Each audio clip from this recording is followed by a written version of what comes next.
खुश आमदीद नाज़रीन। आज हम लोगों का बहुत और निहायत अहम एक टॉपिक है और आज हम ये जानना चाहेंगे कि बच्चे और बच्चियों के जो हसूल तालीम के हवाले से किन किस्म के जो बैरियर्स आते हैं, उनकी क्या नोयत है और वो हम किस तरीके से उनको आइडेंटिफ़ाई कर सकते हैं। एक जो हमारे सामने एक बहुत बड़ा एक जो मसला आता है, वो अब्यूज़ का आता है। अब्यूज़ के बहुत सारे अक़साम होते हैं और इसका किस तरह से इम्पैक्ट पड़ता है एजुकेशन एक्सेस पर, तो उसको हम मज़ीद जानने के लिए हमने दावत दी है मैम नबीला भट्टी को और सिस्टर ज़ैफ़ को। इन दोनों का एक ख़ास ताल्लुक ह्यूमन राइट्स एक्टिविज़्म के साथ-साथ एजुकेशन रिसर्च से भी है और क्योंकि इन्होंने बहुत ख़ास तरीके से इन्होंने और बहुत डिटेल्ड तरीके से इन्होंने इन चीज़ों को अंडरस्टैंड किया है कि एक्सेस टू एजुकेशन का किस तरह से इम्प्लिकेशन पड़ सकता है कि अगर हम बच्चों के अब्यूज़ को हम एड्रेस नहीं करते, तो उनके किस तरह की इम्प्लिकेशन इस पर पड़ सकती है। तो very warm welcome to ma'am Nabila Bhatti. आप किसी तारीफ़ के मोहताज नहीं, आप एक ह्यूमन राइट्स डिफेंडर हैं, 30 साल से ज़्यादा आपका एक एक्सपीरियंस है। आपने जेंडर के हवाले से और एजुकेशन और ख़ास तौर पर चाइल्ड राइट्स के हवाले से आपने चीज़ों को बहुत तफ़सीलन देखा है और आपने उसके ऊपर तज़किये भी दिए हैं और आपने अभी रिसेंटली एक आर्टिकल भी लिखा है, जिसमें चाइल्ड राइट्स के हवाले से आपने लिखा है कि किस तरह से ये बच्चियों के और बच्चों के हकूक़ को वायलेट करते हैं। और मेरे साथ मौजूद हैं सिस्टर ज़ैफ़। सिस्टर ज़ैफ़ से पहले भी हमारा एक तारुफ़ है, इन्होंने पहले भी हमें अपने पर्सपेक्टिव दिया है और इनका अपना एक स्कूल और बहुत मारूफ़ एजुकेशनिस्ट हैं, गुजरांवाला के एक गाँव में एक स्कूल चला रही हैं, वहाँ पर पहले आप बता चुकी हुई हैं कि किस तरह के मसाइल का सामना करना पड़ता है।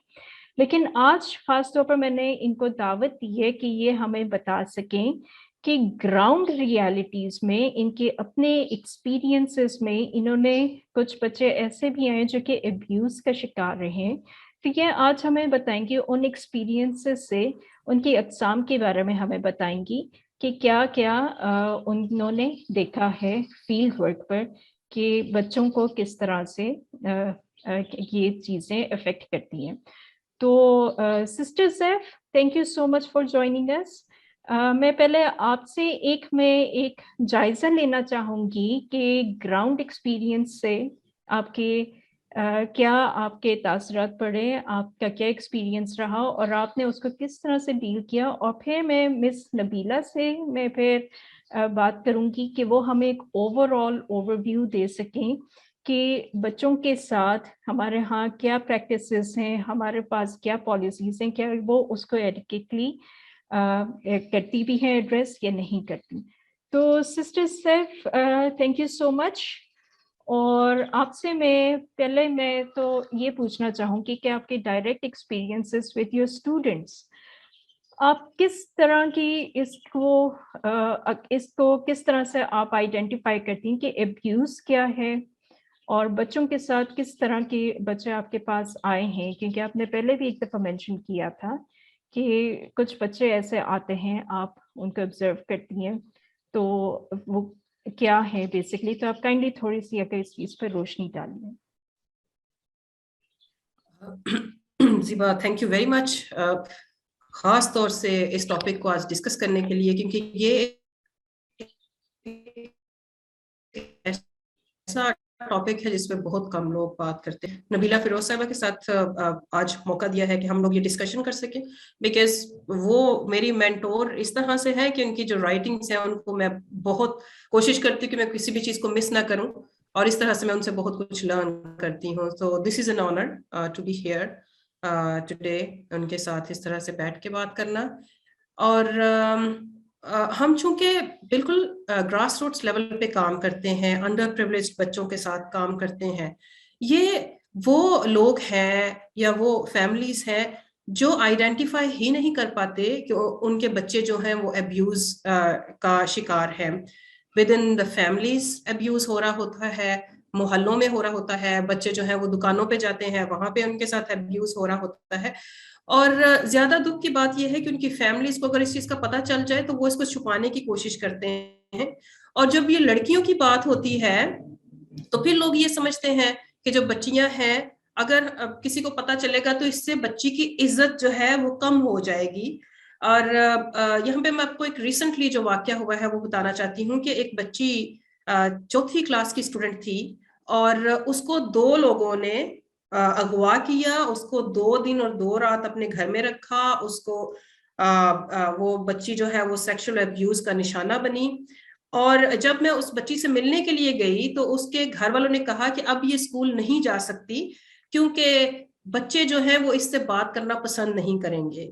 उनके वालिदैन ये चाहेंगे कि वो इस बच्ची से बात ना करें, क्योंकि अब इसकी इज्जत नहीं रही, और इसलिए अब ये स्कूल, अब ये बच्ची जो है ये स्कूल नहीं जा सकती। तो आप देखें कि एक तो बच्चे जो है उनको वो सेक्सुअल अब्यूज का सामना करना पड़ता है, वो बच्ची जो है वो जहनी तौर पे किस ट्रॉमा से गुजर रही है ये कोई नहीं जानता, लेकिन दूसरा उस बच्ची को नफरत का और ज्यादा डिस्क्रिमिनेशन का सामना जो है वो अब करना पड़ता है। फिर हमारे पास ऐसे भी बच्चे आते हैं जिनको इजहार नहीं करना आता कि वो सेक्सुअल अब्यूज का निशाना बन रहे हैं, और वो अजीब चिड़चिड़े से बच्चे होते हैं, उनका पढ़ाई में बिल्कुल दिल नहीं लगता, वो बात बात पे लड़ाई करने की कोशिश करते हैं, बहस करते हैं, और हम कितनी भी कोशिश करें वो पढ़ाई में दिलचस्पी नहीं लेते, और जैसे कुंद जहन बच्चा होता है उस तरह से होते हैं, क्योंकि वो अपने अंदर, अपने जहन के अंदर एक जंग लड़ रहे होते हैं, उनको नहीं पता होता कि हमारे साथ क्या हो रहा है। उनको जो उनको सेक्सुअल अब्यूज का निशाना बनाते हैं उन्होंने उनको खौफजदा किया होता है। फिर एक और जो डायरेक्ट सेक्सुअल अब्यूज नहीं है, लेकिन वो बच्चों को हमारे स्कूल में आपको हैरानगी होगी कि हमने छोटे छोटे बच्चे, 5-6 साल के बच्चे आके, लड़के लड़कियां जो हैं वो टेबल के नीचे दो दो बच्चे जाके तो वो कुछ इस तरह की हरकतें कर रहे होते हैं।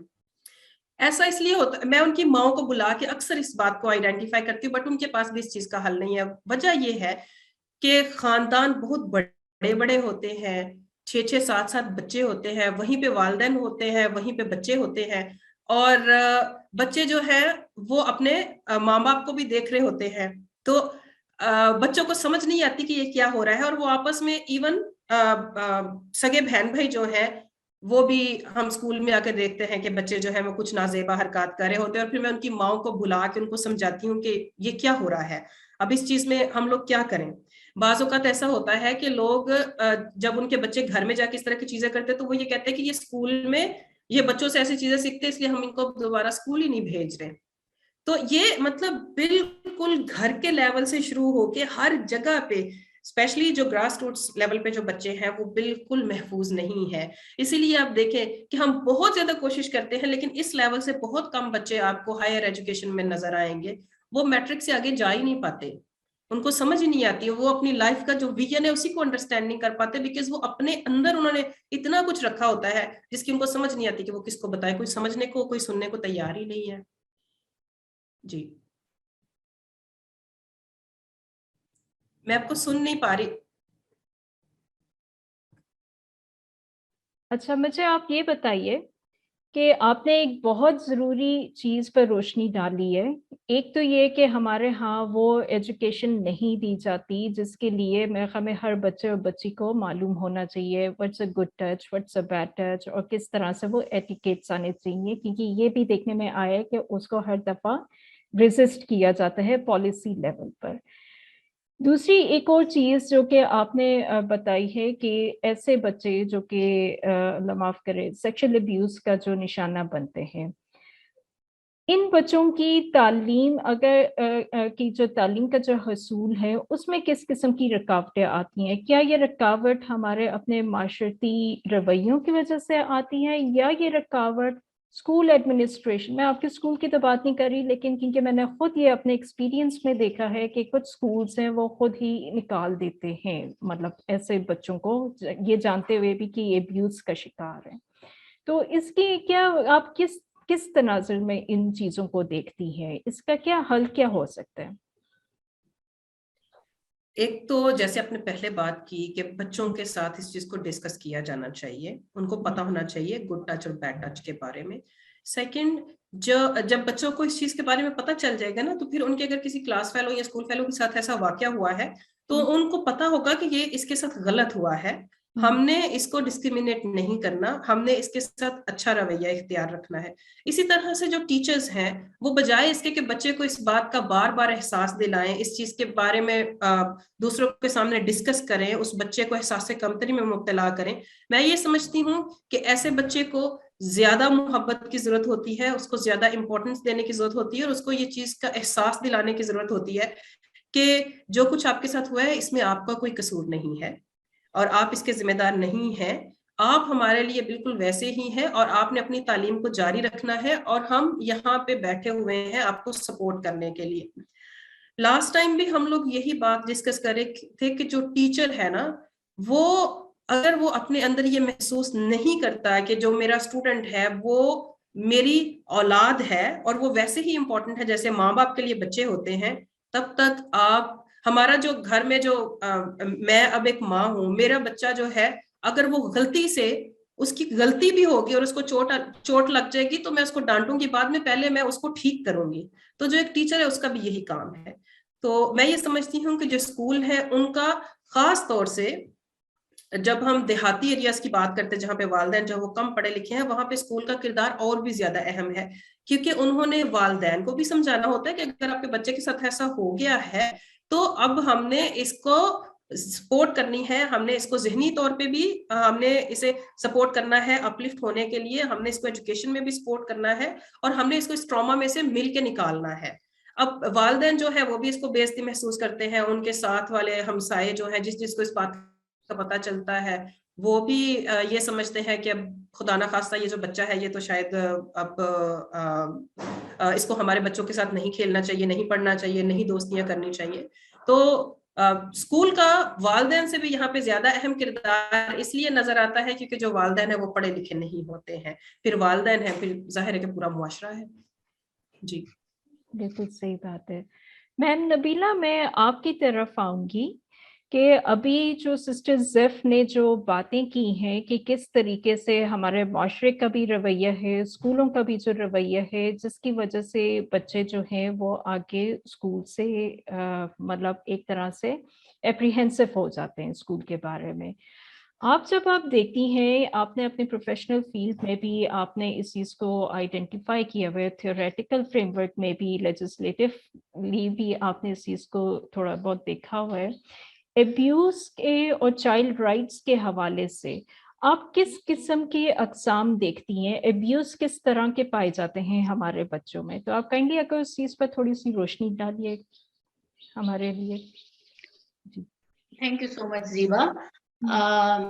बहुत प्रैक्टिकल बातें की हैं सिस्टर ज़ैफ ने, और आपका जो सवाल है कि चाइल्ड राइट्स के हवाले से जनरली चाइल्ड राइट्स को अगर देखें तो हम अपने आसपास देखते हैं कि हर तरह के राइट्स ही हमारे बच्चों के जो हैं वो वायलेट हो रही हैं। सर्वाइवल राइट्स हों, डेवलपमेंट राइट्स हों, पार्टिसिपेशन राइट्स हों, कोई भी जो तरीका है डेवलपमेंट राइट्स का या सर्वाइवल राइट्स का, उसको अगर हम सिर्फ वो ले लें, हालांकि पार्टिसिपेशन राइट्स भी बहुत ज्यादा जरूरी हैं और बच्चों की प्रोटेक्शन राइट्स हैं वो बहुत ज्यादा जरूरी हैं।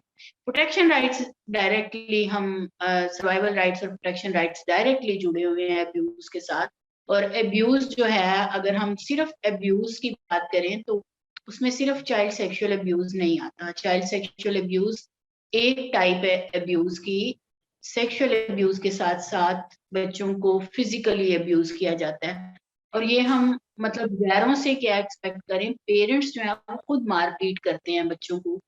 वो समझते हैं कि बच्चों की बेहतरी के लिए और बच्चों से बात मनवाने के लिए इनको मारना पीटना जो है वो पेरेंट्स को वाजिब है, पेरेंट्स ये दुरुस्त है। और हमारी स्टेट ने भी इस पे कोई खास लेजिस्लेशन नहीं की। सिंध में है प्रॉपर एक लॉ जो हर सेटिंग में बच्चों की कारपोरल पनिशमेंट जो है उसको बैन करता है, लेकिन पंजाब में सिर्फ ये स्कूल डिपार्टमेंट का एक नोटिफिकेशन है जिसमें स्कूल्स के हवाले से बात हुई है कि बच्चों की मारपीट ठीक नहीं है। तो नोटिफिकेशन तो आप देखें ना, प्रॉपर लेजिस्लेशन नहीं है, वो तो उतना मजबूत नहीं होता। तो पेरेंट्स को, टीचर्स को, और जिन लोगों का भी, जो भी स्टेक होल्डर्स होते हैं, जिन लोगों का भी इंटरेक्शन होता है बच्चों के साथ, उनको इस बात को समझने की जरूरत है कि अगर वो कोई बात बच्चे को मार पीट के समझाते हैं तो उनके एंड पे कमजोरी है, उनको पॉजिटिव डिसिप्लिनिंग की टेक्निक्स नहीं आती, उनमें ये कमी है कि वो बच्चे को अपनी बात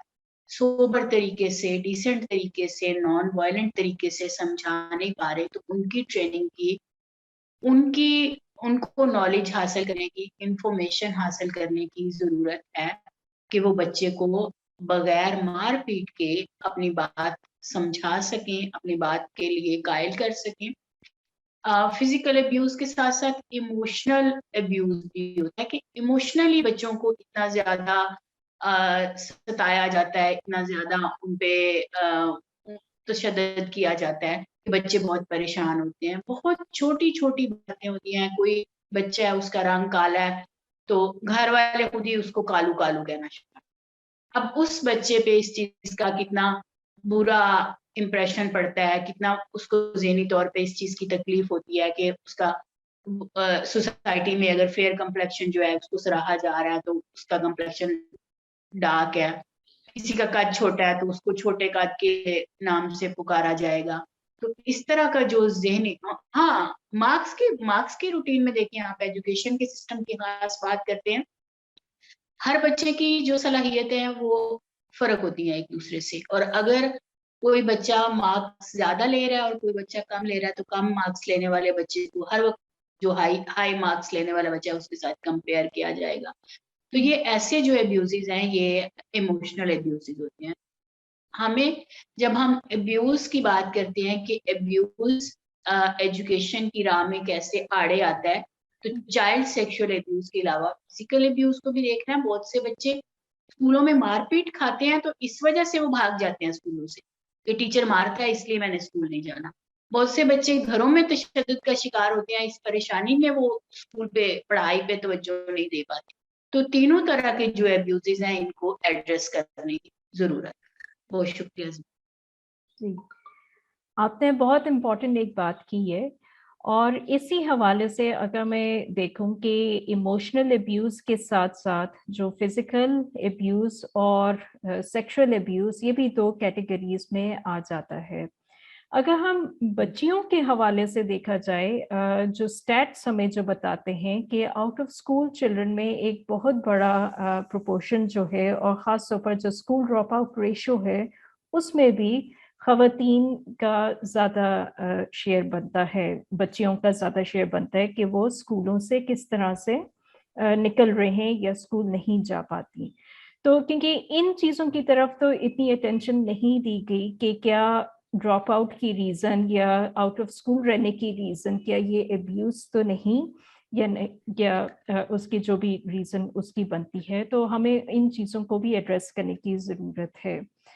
अच्छा, आप इसको किस तरह से देखती हैं कि बच्चियों के लिए सोसाइटी का जो हमारी माशरती रवैया है, आप उनको किस तरह से देखती हैं कि क्या वो फैसिलिटेटिव है बच्चियों की तालीम को का जो सिलसिला है उसको जारी रखने के लिए, और इसमें सोसाइटी का कितना किरदार है कि बच्चियां क्यों हमारे स्कूलों से दूर है?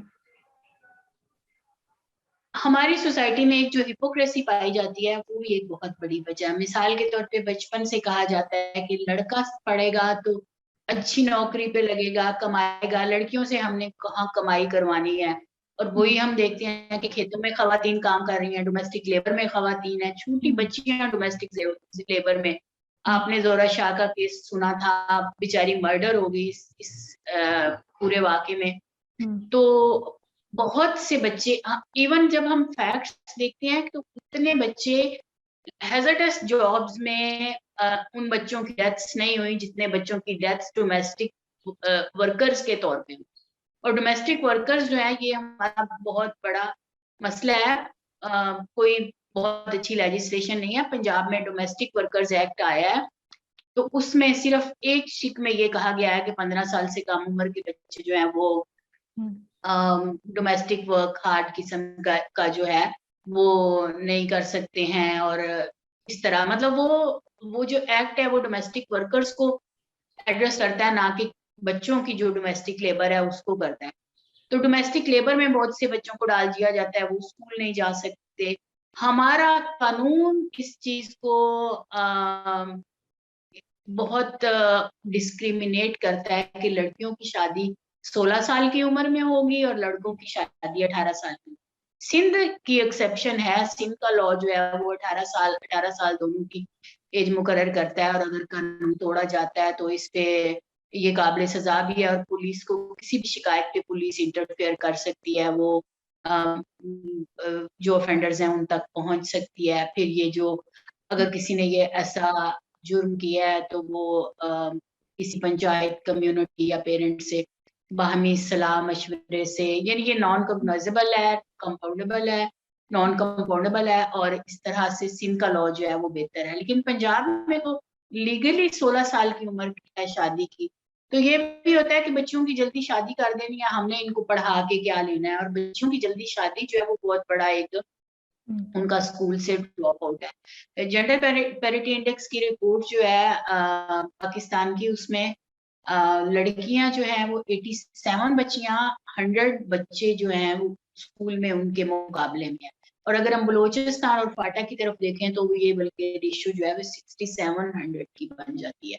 तो बहुत बहुत ज्यादा फैक्टर्स हैं, कल्चरल फैक्टर्स हैं, इलिटरेसी है, जहालत है, और बच्चों को कम प्रायोरिटी देना, मतलब फिट आजकल तो फिटनेस के लेवल पे प्रायोरिटाइज करना शुरू कर देते हैं कि बच्ची है तो उसको नहीं रखना, बच्चा है तो उसको नहीं रखना, अब उसको रखना है। और फिर बर्थ रजिस्ट्रेशन एक बहुत बड़ा मामला है। बर्थ रजिस्ट्रेशन टाइमली नहीं हो पाती, जिससे अगर बच्ची की रजिस्ट्रेशन ही नहीं हुई तो कैसे पता चलेगा कि कितनी बच्चियों के लिए स्कूल दरकार है, स्कूल्स की फैसिलिटी दरकार है, स्कूल्स के लिए टीचर्स दरकार है। तो बर्थ रजिस्ट्रेशन ना होने से भी बच्चियों की एज जो है उसको मैन्युपुलेट भी किया जाता है। और एक 13 साल की बच्ची ये कह के कि पंजाब में ये 16 साल की है, उसकी शादी कर दी जाए। तो इस तरह के जो फैक्टर्स हैं ये बच्चियों को स्कूल में जाने से रोकते हैं। रिलीजियस रिलीजियस जो उसका मिस यूज है रिलीजन का, वो होता है कि हालांकि रिलीजन तो नहीं मना करता कि बच्चियां स्कूल ना जाएं और बच्चे स्कूल जाएं, लेकिन हमारे यहाँ इस तरह के जो रस्म रिवाज हैं ये बच्चियों के स्कूल में रुकावट है। और एक जो बच्ची को ये कहा जाता है कि बच्ची तो फैमिली का ऑनर है, तो इस पे तो कोई हरफ आना ही नहीं चाहिए, इसकी इज्जत को तो ये हो जाएगा वो हो जाएगा। तो ये बहुत बड़ा मसला जो है ये हमारी सोसाइटी में पाया जाता है, जो बच्चियों की राह तालीम हासिल करते। अच्छा, अगर हम देखें जाए, ये तो हमारे एक माशरती लेवल पर काफ़ी मसाइल हैं। ऑनर का जो एक बोझ जो डाला गया है बच्ची के कंधों पर, तो हालांकि ऑनर का तो मकसद अपनी ज़ात के साथ होना चाहिए कि आप दूसरों पर उसको ब्लेम दे रहे हैं। स्टेट के हवाले से अगर देखा जाए तो अभी रिसेंटली एक इस्लामाबाद हाई कोर्ट की तरफ से भी एक जजमेंट आई है, डिटेल्ड जजमेंट आई है, जिसमें अंडर एज मैरिजेस को उन्होंने कहा कि ये एक तरह से इलीगल है। फेडरल शरीयत कोर्ट ने भी एक अभी रिसेंटली एक ओपिनियन दी है कि जो स्टेट है वो मिनिमम एज बच्चियों की मुकर्रर कर सकती है, यानी 18 साल की उम्र जो हद करना चाहती है स्टेट, उसका इस्लाम के कोई अगेंस्ट नहीं है। आपको क्या लगता है कि ये कुछ do you see any light at the end of the tunnel? कोई बेहतरी की तरफ हम जा सकते हैं या अभी भी it's still a long way to go? इस पर मुझे अपनी ओपिनियन दीजिएगा प्लीज। डेफिनेटली ये दोनों पॉजिटिव चीजें हैं, और फेडरल शरीयत कोर्ट की जो जजमेंट है उसको इस्लामी नजरियाती काउंसिल ने भी देखा होगा और पार्लियामेंटेरियन ने भी देखा होगा, तो उस पर असर तो पड़ता है। और जो इस्लामाबाद हाई कोर्ट की जजमेंट है उसमें तो जस्टिस बाबर ज़त्तार ने बाकायदा कैबिनेट डिवीजन को ये कहा है कि इसको पार्लियामान के सामने लेके जाएं, जो मुस्लिम पर्सनल लॉज ऑर्डिनेंस 1961 है उसके मुताबिक। क्योंकि पहले तो ये जो सिलसिला शुरू होता है वो तो चाइल्ड मैरिज रिस्ट्रेंट एक्ट 1929 से था, जिसमें दोनों की शादी की उम्र जो थी वो 14-14 साल थी। लेकिन जो 1961 का ऑर्डिनेंस है उसके मुताबिक ये उम्र फिर 16 साल और 18 साल की गई है। यानी मुस्लिम फैमिली लॉ ऑर्डिनेंस 1961 को जस्टिस बाबर सत्तार साहब ने कहा है कि ये चीज जो है ये पार्लियामेंट में ले जाई जाए, जो उन्होंने कहा है कि 18 साल से छोटी बच्ची की भी शादी नहीं होनी चाहिए। तो ऐसी सूरत में एक तो जो हाई कोर्ट की वर्डिक्ट होती है वो प्रेसिडेंट्स बनती है बाकी केसेस के लिए, और दूसरा पार्लियामेंट को रुजू करना। तो ये डेफिनेटली पॉजिटिव चीजें हैं दोनों, और इनका इम्पैक्ट पड़ेगा। अब ये भी बात है कि अगर हम प्रेसिडेंसीज की बात करें तो इसके खिलाफ भी प्रेसिडेंसीज हैं। मतलब कई जजेस ने ये भी दी हुई है जजमेंट के प्यूबर्टी की एज जो है उसके बाद शादी हो सकती है। तो इस तरह से प्रेसिडेंट्स में कॉन्फ्लिक्ट भी आता है। तो बेहतर तो यही होगा कि पार्लियामान इस मैटर को ले और इस पे बाकायदा लेजिस्लेशन हो। और जस्टिस बाबर सत्तार की ये बहुत पॉजिटिव बात रही कि उन्होंने पार्लियामेंट से रुजू करने के लिए भी बात की। दूसरी तरफ हम देखें तो हमारे पास जो पार्लियामेंटेरियंस है, अली मोहम्मद जान तरह के जो रूलिंग पार्टी से ताल्लुक रखते हैं, वो इस चीज के बहुत खिलाफ हैं कि इस पे बच्चियों की जो शादी की उम्र है वो 18 साल या 16 साल या कुछ भी मुकर्रर की जाए। वो तो समझते हैं कि वो इस्लाम के सिपाही हैं अगर वो ये कह देते हैं कि ये सिर्फ बलूगत की उम्र तक पहुंचते पहुंचते, मतलब पाकिस्तान का लॉ जो है वो जब शनाख्ती कार्ड की इजाजत 18 साल की उम्र में देता है, definitely there are conflicts in different legislative frameworks, लेकिन शनाख्ती कार्ड की उम्र तो 18 साल मुकर्रर।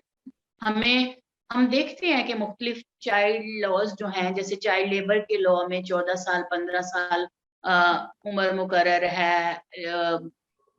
पंजाब की और बलूचिस्तान, वफाक और क्वाटा की शादी की उम्र 16 साल मुकर्रर है।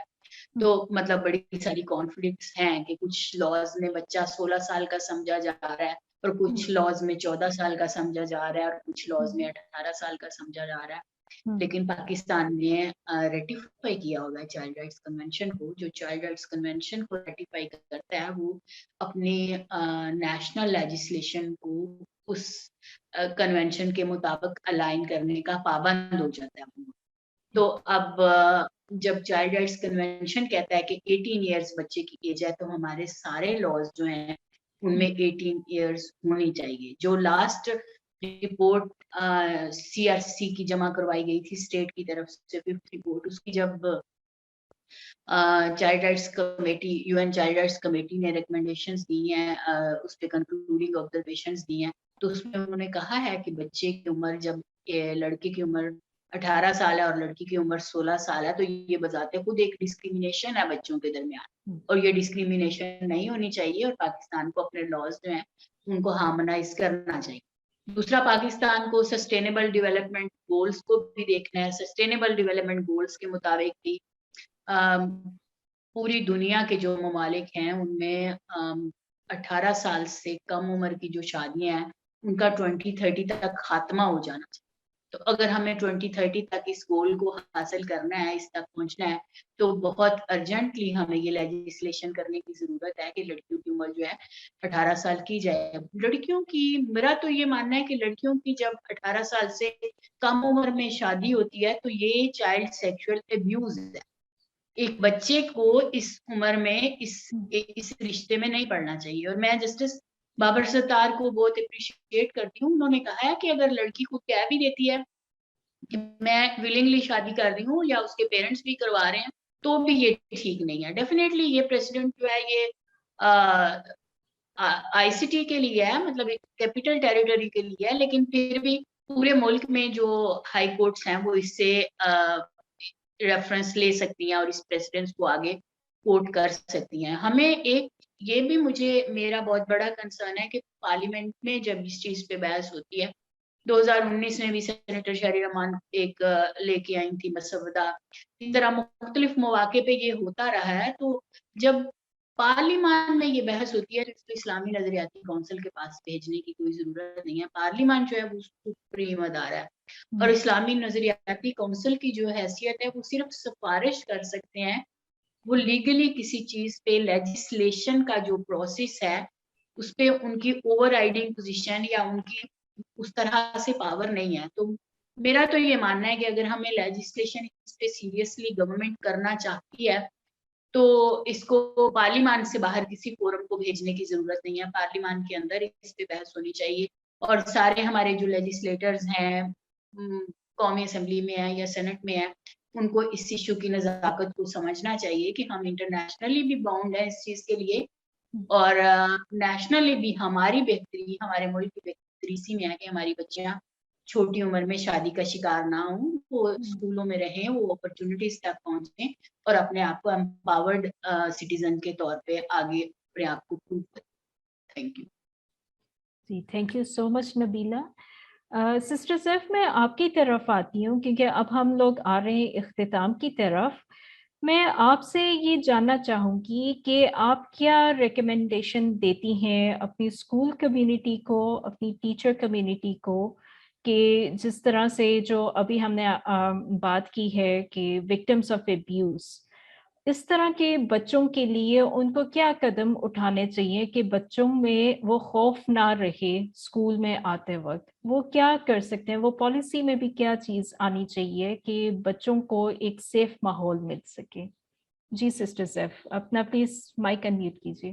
जी पहले तो, इससे पहले कि हम उस सवाल की तरफ जाए, मैं यहाँ पे दो और चीजें जो है जिनके बारे में बात करना चाहती हूँ। हमें एक बहुत बड़ा मसला आता है, लड़कियां जो है वो खुद नहीं पढ़ना चाहती। उसकी वजह ये है कि बच्ची जैसे ही हमारे एक जानने वाले थे, वो जो दादी अम्मा है, उनको जो अपने जहेज में उनको जो रजाइयां वगैरह मिली हुई थी, वो उन्होंने जैसी उनकी पोती पैदा हुई उसके लिए उन्होंने रख दी कि इसको मैंने जहेज देना है।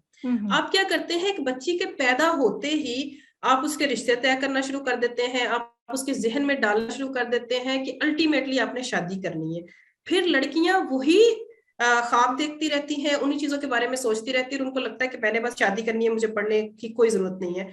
और मैं बड़ी हैरान हुई, चंद दिन पहले मैं कुछ टीनेज बच्चियों के इंटरव्यूज कर रही थी, तो वो कह रही थी कि हम इसलिए भी शादी करना चाहते हैं क्योंकि शादी पे दुल्हन को बड़ा प्रोटोकॉल मिलता है और उसको बड़े अच्छे अच्छे कपड़े मिलते हैं।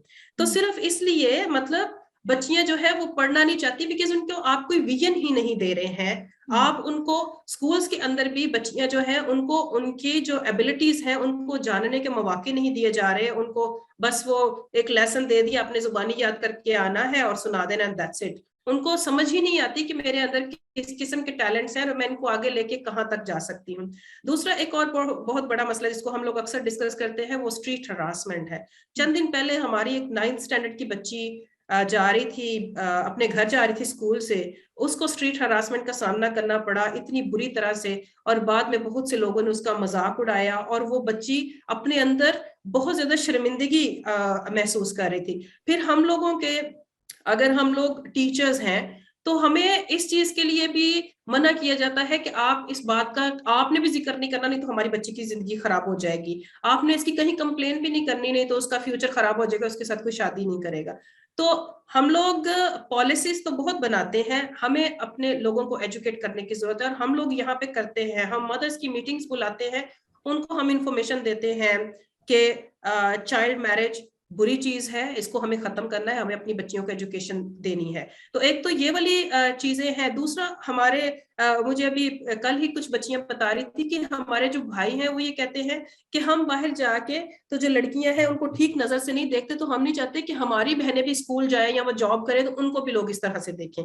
तो आप देखें कि मतलब हर लेवल पे हमें पॉलिसीज बनाने की भी जरूरत है, लेकिन साथ में हमें अपनी सोसाइटी को हर वक्त एजुकेट करने की भी जरूरत है कि एक दूसरे की रिस्पेक्ट करें। और जब हम दूसरों की रिस्पेक्ट करेंगे तो फिर हमें भी रिस्पेक्ट मिलेगी। तो जो टीचर्स हैं उनके लिए मैं ये समझती हूँ कि उनको इस चीज को समझने की जरूरत है कि कॉन्स्टेंटली एजुकेट करने की जरूरत है, बच्चों को भी, उनके वालिदैन को भी। उनके साथ कोई भी मसला होता है फौरी तौर पे वालिदैन को बुलाएं, उनके साथ बैठ के डिस्कस करें और वालिदैन को ये बताएं कि हम सब एक फैमिली हैं और हमने आपस में मिलके अपने बच्चे का मसला हल करना है, और हमने हर मुमकिन कोशिश करनी है कि बच्चा है, बच्ची है, वो स्कूल में रहे और अपनी एजुकेशन जो है उसको कंप्लीट करें। और टीचर्स जो है, जाहिर है कि स्कूल मैनेजमेंट जो है, टीचर्स हैं, उन सब की बहुत ज्यादा जिम्मेदारी है। हमारा मकसद सिर्फ, जैसे अभी नबीला साहिबा कह रही थी, कि बच्चे जो है उनको जस्ट हमने उनको सिर्फ किताबें नहीं हमने उनको पढ़ानी, हमने उनको उनकी जो जिंदगियां हैं उनको हमने किस तरह से मैं आपको बयान करूं कि मतलब उनके जो जहन है उनको हर तरफ से वो जैसे होता है क्या उसको कहते हैं, मतलब उनके हमने जहनों को इस तरह से तैयार करना है कि वो हर तरफ से नॉलेज हासिल करें। जब उनके पास कुछ विजन होगा ना, फिर वो खुद ब खुद पढ़ने की कोशिश करेंगे, और हमारे जैसे लोग और उनके जो वालिदैन हैं वो भी आई एम श्योर उनको सपोर्ट करेंगे।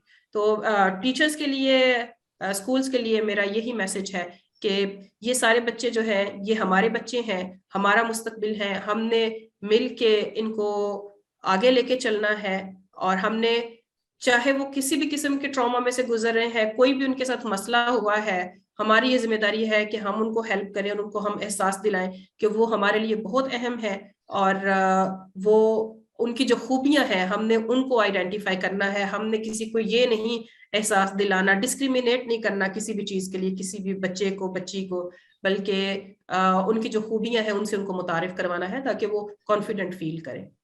जी, बहुत शुक्रिया सिस्टर सर। मैं नबीला, मैं आपकी तरफ आऊंगी कि जैसे हमने अभी बात की कि विक्टिम्स ऑफ एब्यूज है, अक्सर ये भी देखने में आया है कि इनकी एक तरह से एजुकेशन डिसकंटिन्यू हो जाती है, चाहे वो सोसाइटी की तरफ से आ रहा है रेजिस्टेंस, या ये कभी कभार स्टेट पॉलिसी की वजह से भी उनकी डिसकंटिन्यूएशन टू एजुकेशन होती है। ये बात सिर्फ बच्चियों की नहीं, विक्टिम्स ऑफ एब्यूज तो बच्चे भी हैं। आप क्या at the state level, at the policy making level, आप क्या रिकमेंडेशन देती हैं कि ऐसे बच्चे जो कि विक्टिम्स हैं उनकी rehabilitation and continuation of education के हवाले से क्या करना चाहिए स्टेट को? दीपा, आपने सही बोला कि बच्चियां और बच्चे दोनों इस चीज का शिकार होते हैं। बल्कि ये जो साहिल की क्रूअल नंबर होती है एनुअली, वो रिपोर्ट देती हैं, बल्कि 6 मंथ्स के बाद भी देती हैं। तो जो उनकी लेटेस्ट है वो 2021 के जो पहले 6 महीने हैं, जनवरी से लेके जून तक, उस तक का उनका जो डेटा है उसमें उन्होंने यही कहा है कि 10 बच्चे एवरेज रोज सेक्सुअली अब्यूज हुए हैं, और उसमें 47% लड़के हैं और 53% लड़की हैं। अब स्टेट इस सिलसिले में क्या किरदार अदा कर सकती है? जब जैनब अलर्ट, जैनब के वाक़े से पहले आपको पता है कि हुसैनवाला में 2015 में भी चाइल्ड सेक्सुअल अब्यूज का जो पूरा इशू था वो हाईलाइट हुआ था। फिर जैनब अलर्ट 2000, जैनब का वाकया 2018 में। तो जब जैनब का वाकया 2018 में हुआ है तो 2020 में जैनब अलर्ट के नाम से Zainab alert response recovery and एक एजेंसी, मतलब एक एक्ट आया था जिसके मुताबिक एक एजेंसी बनानी, उसको जारा का नाम था। तो उस एक्ट का ही, जब उस एक्ट पे भी मैंने जब वो आया था तो मैंने उस पे आर्टिकल किया था। तो उस एक्ट की एक खास उसका एलिमेंट ये भी था कि बच्चों की इंटीग्रेशन पे तवज्जो दी जाएगी कि वो किस तरह से ऐसे बच्चे जो गुम हो जाते हैं या किसी मिसहैप का शिकार होते हैं या अब्यूज होते हैं किसी भी तरह से, तो जो कोई बच्चा गुम होता है डेफिनेटली वो अब्यूज का शिकार तो होता है ना, जब उसको किसी गलत हाथों में वो चला जाता है। तो उसमें उन्होंने रीइंटीग्रेशन का पहलू डाला था कि मुकामी सतह पे पुलिस और कम्युनिटी उसको रीइंटीग्रेट करने में, स्कूल रीइंटीग्रेट करने में क्या किरदार अदा कर सकता है। ज़ारा मतलब जो एजेंसी बननी थी उसके तहत वो भी बन गई है, और वो बहुत ज्यादा एक्टिव नहीं है। बहुत खास तौर पे जो रीइंटीग्रेशन का पहलू है उस पे तो ज्यादा काम नहीं है। कुछ बच्चों की जो गुमशुदा बच्चे थे उनकी बाजियाबी हुई है, बच्चे मिले हैं, लेकिन जो रीइंटीग्रेशन का पहलू है उस पे खास तवज्जो नहीं दी गई। और हमारी गवर्नमेंट और हमारे अरबाब इख्तियार इस चीज को ज्यादा अहमियत देते भी नहीं है। मतलब ये जब ज़ारा वाला वाकया ही हुआ, जब ज़ैनब वाला वाकया हुआ था, तो उसके बाद 7 फरवरी 2018 को हुकूमत पंजाब ने एक ये दिन मनाने का ऐलान कर दिया कि हम हर साल 7 फरवरी को महफूज बच्चे का जो दिन है वो मनाया करेंगे। तो उसके बारे में 7 फरवरी 2018 को इन्होंने इनॉग्रेशन की थी, तो पंजाब गवर्नमेंट का ये एक प्रोग्राम था जिसमें मुझे भी जाने का इत्तेफाक हुआ। तो उसमें जो पूरा जो किताबचा वगैरह वो ऑर्गेनाइजेशन है आहंग और दूसरी साहिल, इनके साहिल और आहंग के ताउन से, उनके मवाद से, उनके मटेरियल से निकाल गई वो किताबचा छोटा सा एक बनाया गया था, और उसके कुछ पोर्शंस तो थे वो बच्चों के सिलेबस की किताबों में भी डाले गए, और उसमें भी वालिदैन को हदायत थी, स्कूल टीचर्स को हदायत थी, बच्चों को खुद से हदायत थी, लेकिन वो ज्यादा प्रिकॉशनरी मेजर्स भी थी कि बच्चे को गुड टच बैड टच बताया जाए, बच्चे को मुहतात किया जाए कि उसने किस तरह किसी से नहीं मिलना, पेरेंट्स को बताया जाए, टीचर्स को बताया जाए। लेकिन अगर खुदा न खास्ता कोई बच्चा इसका शिकार हो जाता है तो फिर उसके लिए क्या सिस्टम होना चाहिए, क्या इंतजाम होना चाहिए, वो जो हमारे आम कवानीन में है कि पुलिस थाने में रिपोर्ट दर्ज कराई जाए, उसका मेडिकल चेकअप हो, ये वो तो है। और कुछ सहूलियात इस तरह से भी हैं कि ये सर्विसेज हॉस्पिटल, कार्डियोलॉजी का जो सर्विस हॉस्पिटल है, इसके पास एक छोटा हॉस्पिटल है, उस वो स्पेशली मेंटल हेल्थ के ऊपर है, वहाँ पे कार्डियोलॉजिस्ट हैं। ये इत्तेफाक हॉस्पिटल में जो एक यूनिट है जो बच्चों को साइकोलॉजिकल हेल्प दे सकते हैं, क्योंकि ये बहुत तशवीश की बात है। कोई जो बच्चे सेक्सुअल अब्यूज का शिकार होते हैं वो सारी उम्र इस ट्रॉमा को लेके साथ चलते हैं। और अनफॉर्चुनेटली जब हम रिसर्च देखते हैं तो जो लोग ऑफेंडर्स होते हैं इसके, उनमें से 30% जो है वो अपने चाइल्डहुड में इसका चाइल्ड सेक्सुअल अब्यूज का खुद शिकार रह चुके हैं। तो जरूरी है कि जो बच्चे इसका शिकार हों उनकी प्रॉपर काउंसलिंग हो, उनको स्कूल की तरफ से इनकरेजिंग एनवायरनमेंट मिले, उनके पेरेंट्स बहुत ज्यादा अलर्ट हों, अपने उसके बच्चे के सिबलिंग्स को की काउंसलिंग की जाए, बच्चे की जो आसपास की कम्युनिटी है वो इस चीज को स्टिग्मा ना बनाए। तो ये सारी चीजें जो हैं ये बहुत ज्यादा जरूरी हैं। चाइल्ड राइट्स कमीशन का क्याम 2017 के एक्ट के तहत अमल में आ गया था 2020 में।